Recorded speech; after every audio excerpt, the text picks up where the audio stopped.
If you're focusing on a low insulin approach, it doesn't have to be a hunger-based approach, which is very valuable because you can't beat hunger. You got to be satisfied. Otherwise, you'll never stop eating.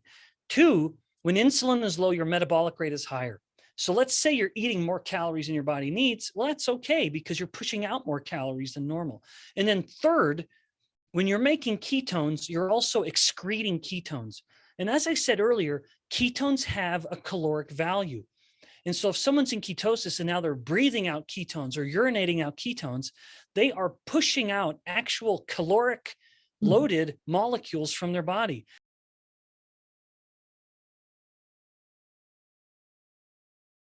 And these are calories that didn't need to be burned and didn't need to be stored. You just wasted them. So you introduce this kind of 3rd avenue when it comes to the bioenergetics of the body, which is just wasting energy, where you're just dumping ketones out back into the atmosphere, if you will.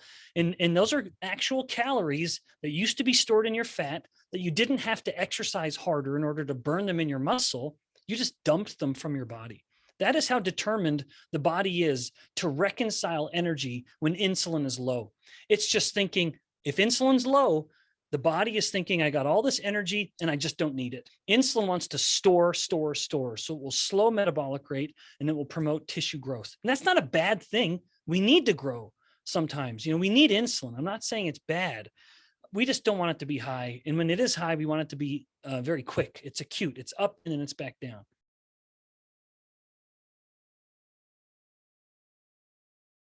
Yeah, the classic view on Alzheimer's is that it was a disease of plaques accumulating in the brain. And that paradigm has started to fall out of favor insofar as we have a lot of drugs now that will reduce plaques and it doesn't help the disease. And we have evidence from humans, from cadavers, people who died with and without Alzheimer's disease, people with no evidence of Alzheimer's disease, and they'll have a brain that has lots of plaques in it.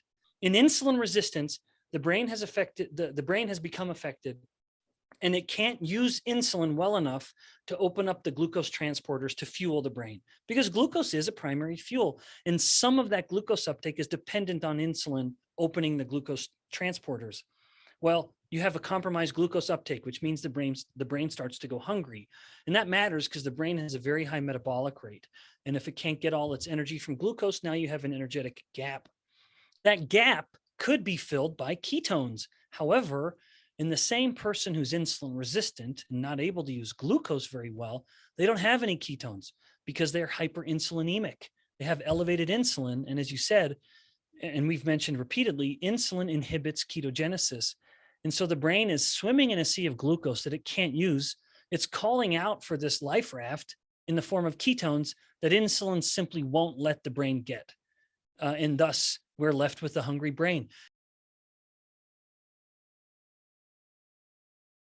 And there's evidence in humans to show that if you start to fill that gap with ketones, giving a person like a ketone ester, you do improve their cognition. They do start to think better. And that to me is a bit of a win in a disease where there are never any wins. Yeah. And so my view on Alzheimer's is, if you've already got it, if a loved one already has it, try to increase those ketones any way we can. If we want to keep it at bay, keep your brain insulin sensitive and give it some ketones from time to time. For goodness sakes, let it have some ketones, which is a preferred fuel if there is any preferred fuel.